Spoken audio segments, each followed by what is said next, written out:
विद्यार्थी मित्रांनो, स्वागत आहे सर्वांचं आपल्यावर। विद्यार्थी मित्रो, आजच्या व्हिडिओमध्ये आपण टेट 2025 ओके जी टेट होणार आहे यामधील विद्यार्थी मित्रो शिक्षक अभियोग्यता व बुद्धिमत्ता चाचणी याकरता महत्त्वपूर्ण असणारा टॉपिक म्हणजेच शिक्षणाचा हक्क आणि अधिनियम ओके RT ॲक्ट ज्याला आपण ओळखतो, RT ॲक्ट म्हणून आपण ज्याला ओळखतो। तर या RT ॲक्ट संदर्भात आपण आज या ठिकाणी प्रश्न बघणार आहोत। ओके बघा, या ठिकाणी या संदर्भात आपल्याला परीक्षेमध्ये डेफिनेटली प्रश्न हे विचारले जाणार आहेत। ओके बघा, या ठिकाणी हमखास आपल्याला प्रश्न दिसणार आहेत आणि कमीत कमी आपल्याला 3 मार्क्स या ठिकाणी पक्के होतील या व्हिडिओमधून। ओके, तर सर्वांनी हा व्हिडिओ शेवटपर्यंत बघायचा आहे। नक्कीच तुम्हाला या व्हिडिओचा फायदा हा परीक्षेमध्ये होणार आहे। ओके बघा, मागील वर्षी देखील जी झाली होती 2022 ची जी शिक्षक अभियोग्यताची चाचणी झाली होती त्याच्यामध्ये देखील RT वरती आपल्याला प्रश्न बघायला मिळालेले होते। त्याचमुळे आपण या ठिकाणी RT म्हणजे शिक्षणाचा हक्क अधिनियम 2009 हा या ठिकाणी या व्हिडिओमध्ये बघणार आहोत। ओके, सर्वांनी सेशन शेवटपर्यंत बघायचं आहे। चला तर मग व्हिडिओला सुरुवात करूया। बघा, व्हिडिओला सुरुवात करूया विद्यार्थी मित्रो। या ठिकाणी पहिला प्रश्न या ठिकाणी आपण घेत आहोत। पहिला प्रश्न बघा काय आहे, RT अधिनियम ओके भारतात कधी लागू झाला? बघा, RTचा जो अधिनियम आहे RT 2009 हा जो कायदा आहे हा भारतात कधी लागू झाला? 1 जानेवारी 2009, 1 एप्रिल 2009, 1 एप्रिल 2010, 15 ऑगस्ट 2010 की 26 जानेवारी 2009? तर हा भारतामध्ये कधी लागू झाला विद्यार्थी मित्रो? 1 एप्रिल 2009 ओके 2009चा आहे। ओके, RT जो कायदा आहे ओके RT हा कधीचा आहे? 2009चा आहे। त्याच्यामुळे 2009चाच ऑप्शन त्या ठिकाणी आपल्याला निवडायचं आहे। ओके, ही बाब सर्वांनी लक्षात राहू द्या। क्लिअर आहे सर्वांना? चला यानंतर पुढचा प्रश्न घेऊया। पुढील प्रश्न बघा विद्यार्थी मित्रो, तत्पूर्वी या संदर्भात थोडीशी आपण डिटेल्स माहिती या ठिकाणी आपण अनुभवूया। ओके, काय आहे डिटेल्स माहिती या ठिकाणी तुम्हाला मी सांगतो। बघा, या ठिकाणी RT म्हणजे काय तर मुलांचे ओके मुलांचं जे शिक्षण आहे मुलांचे मोफत आणि सक्तीच्या शिक्षणाचा अधिकार आहे। ओके 2009 राईट बघा, right of children's to free and compulsory education. Okay, right of children's to free and compulsory education okay 2009चा हा ॲक्ट आहे। हा भारतातील एक महत्त्वाचा कायदा आहे जो 1 एप्रिल 2010 पासून अंमलात आला। ओके, 1 एप्रिल 2010 पासून तो अंमलात आला। 2009चा तो कायदा आहे। ओके, लक्षात असू द्या विद्यार्थी मित्र। जर PDF हवी असेल तर सर्वांनी आपलं टेलिग्राम चॅनल जे आहे ते जॉईन करायचं आहे, ज्याची लिंक या व्हिडिओच्या डिस्क्रिप्शनमध्ये दिलेली आहे। ओके, चला यानंतर पुढचा प्रश्न बघा। पुढील प्रश्न आहे, RT कायद्यानुसार कोणत्या वयोगटातील मुलांसाठी शिक्षण मोफत व सक्तीचे केले आहे? बघा, आपण आत्ताच बघितलं 6 ते 14 वयोगटातील ओके काय आहे 6 ते 14 वयोगटातील मुलांसाठी शिक्षण जे आहे 6 ते 14 वयोगटातील मुलांसाठी शिक्षण काय या ठिकाणी मोफत केलेलं आहे। ओके, चला यानंतर पुढचा प्रश्न घेण्यापूर्वी थोडीशी या ठिकाणी अजून विस्तृत माहिती या ठिकाणी बघूया। बघा, RT ॲक्ट नुसार 6 ते 14 वयोगटातील मुलांसाठी शिक्षण मोफत आणि सक्तीचे करण्यात आले। सरकारी शाळांमध्ये शिक्षण पूर्णपणे मोफत दिले जाते।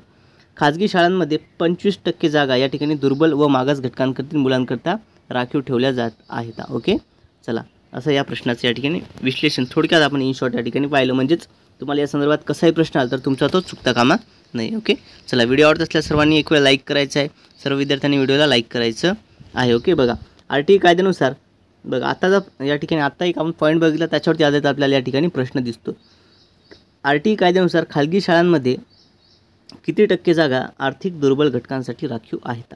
10, 15, 25, 20 की 30? आताच आपण पाहिलं होतं किती 25% जागा त्या ठिकाणी राखीव असणार आहेत। ओके, चला 25% आपल्या या प्रश्नाचं योग्य असं उत्तर आहे।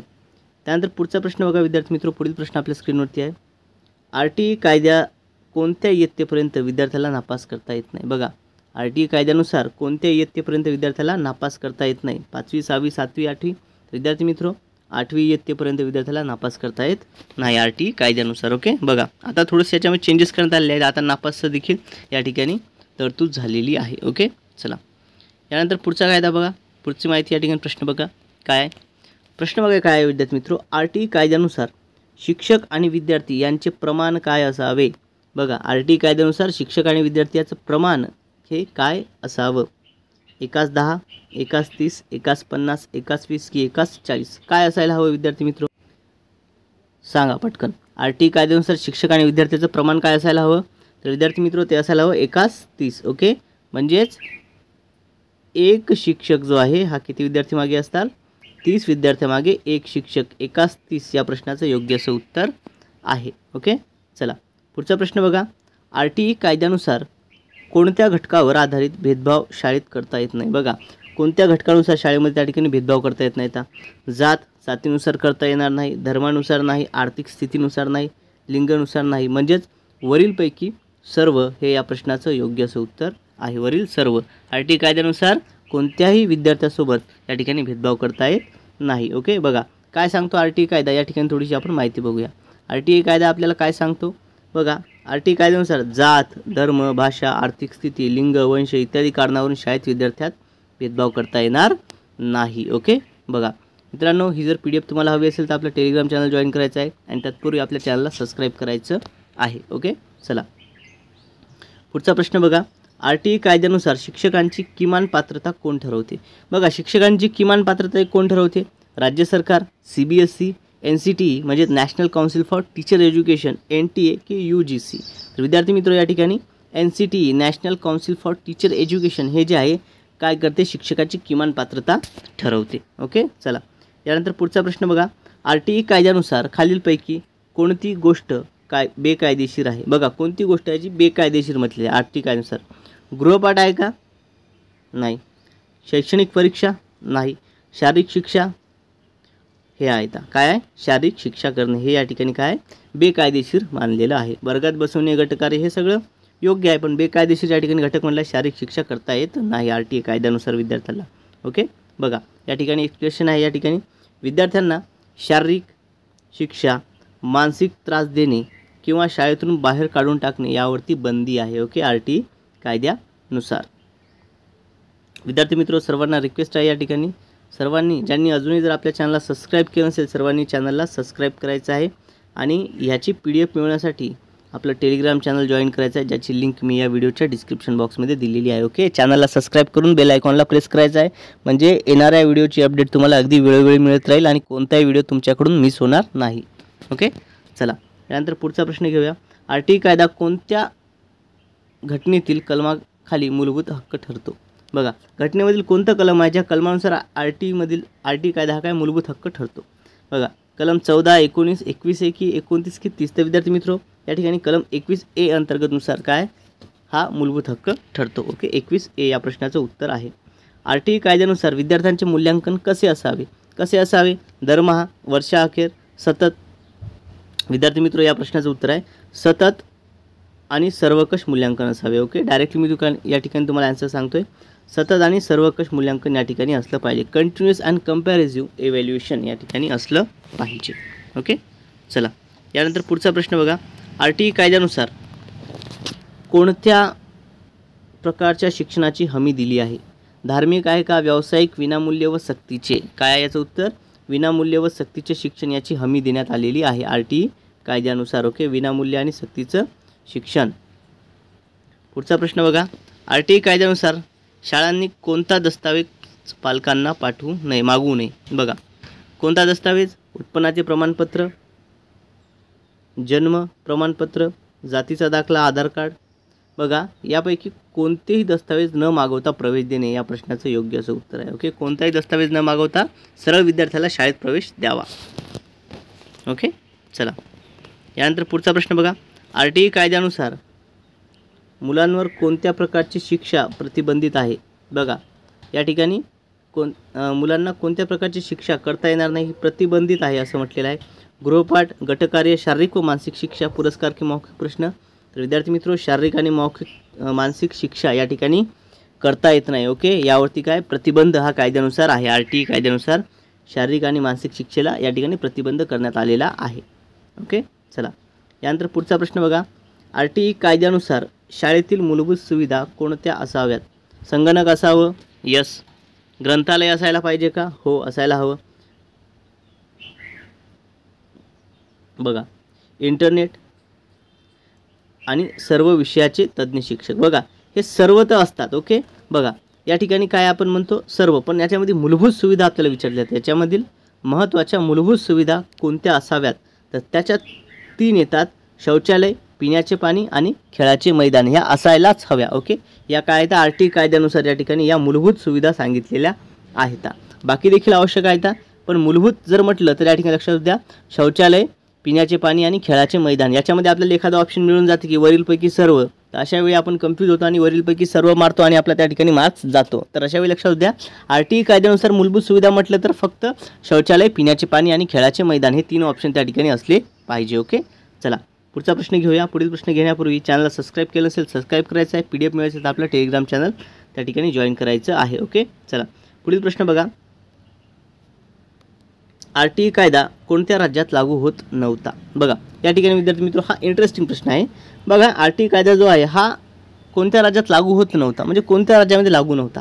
महाराष्ट्र, उत्तर प्रदेश, जम्मू काश्मीर, गोवा की मेघालय? आता सर्वांना माहिती आहे की या ठिकाणी हे जम्मू आणि काश्मीरमध्ये हा लागू होत नव्हता. बघा का लागू होत नव्हता?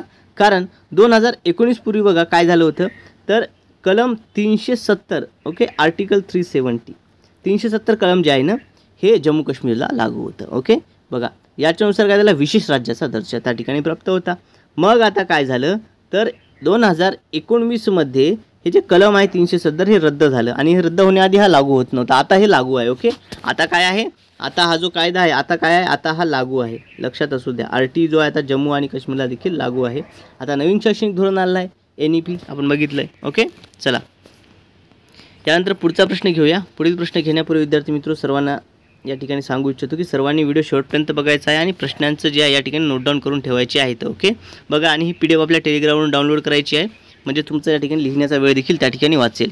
ओके, बघा RTE कायद्याअंतर्गत एखाद्या विद्यार्थ्याच्या शिक्षणात उशिरा प्रवेश घेतला तर त्याला काय, बघा तर याचं उत्तर आहे विद्यार्थी मित्र, त्याच्या वयानुसार त्याला योग्य त्या इयत्तेत प्रवेश दिला जातो. ओके, काय आहे, त्याच्या वयानुसार त्याला योग्य त्या इयत्तेत प्रवेश दिला जातो RTE कायद्यानुसार. बघा त्याचं वय त्या ठिकाणी जाणून घेतलं जाईल आणि त्या वयानुसार तो समजा एखाद्या विद्यार्थ्याचं वय जास्त आहे. ओके, बघा 10-12 वर्षाचा आहे तो, जर या ठिकाणी तो विद्यार्थी जर 5वीत बसायच्या वयाचा असेल, ओके इयत्ता 5वीच्या वयाचा तो असेल तर त्याला काय करणार, तर त्याला विद्यार्थी मित्र 5वीचा जर तो असेल तर त्याला 5व्या वर्गातच प्रवेश मिळेल. ओके, काय असेल, जर तो 5वीच्या याचा असेल तर त्याला प्रवेश 5व्या वर्गातच दिला जाईल. ओके, मग असं काय तर RTE कायद्याअंतर्गत एखाद्याच्या शिक्षणात जर उशिरा प्रवेश घेतला एखाद्या विद्यार्थ्याने, ओके काही कारणास्तव त्याचं पहिलीत ॲडमिशन नाही झालं, दुसरीत नाही झालं, तर अशा वेळी काय असायचं त्याला की डायरेक्टली जे आहे त्याच्या वयानुसार त्याच्या वर्गात प्रवेश दिला जायचा. ओके, बघा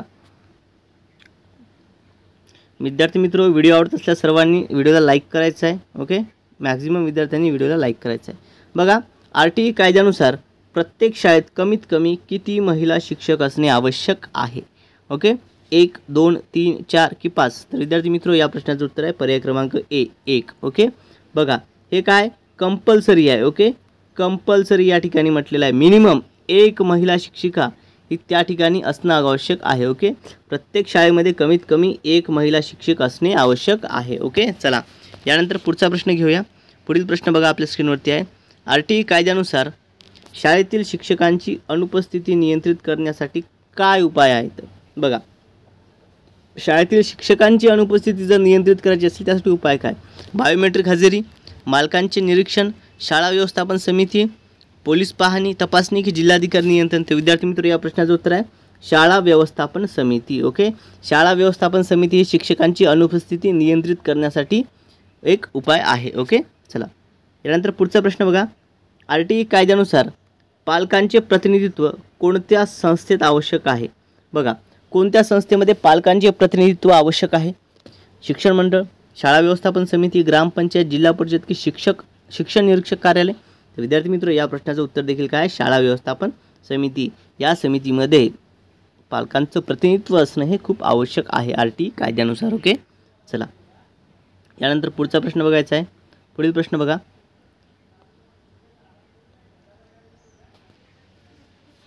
RTE कायद्यानुसार शाळेतील शिक्षक एका दिवसात किती तास अध्यापन करायला हवं?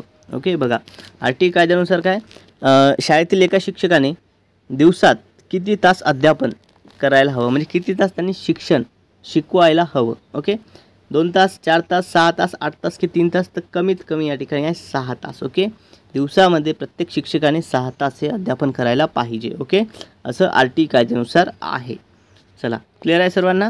होप विद्यार्थी मित्रो सर्वांना हे जे प्रश्न आहेत आजचे आपण हे बघितलेले हे प्रश्न सर्वांना आवडले असतील, सर्वांना या ठिकाणी हे प्रश्न समजले असतील. ओके, जर व्हिडिओ आवडला असल्यास सर्वांनी व्हिडिओला लाईक करायचा आहे. ओके, चॅनलला सबस्क्राईब करायचं आहे आणि PDF जर हवी असेल तर आपलं टेलिग्राम चॅनल आहे, त्याचं जॉईन करायचं आहे, ज्याची लिंक मी या व्हिडिओच्या डिस्क्रिप्शन बॉक्समध्ये दिलेली आहे. ओके, चला विद्यार्थी मित्रो, या व्हिडिओमध्ये एवढंच. भेटूयात आपण पुढच्या व्हिडिओमध्ये. Thank you so much. ओके, सर्वांना या ठिकाणी बेस्ट ऑफ लक.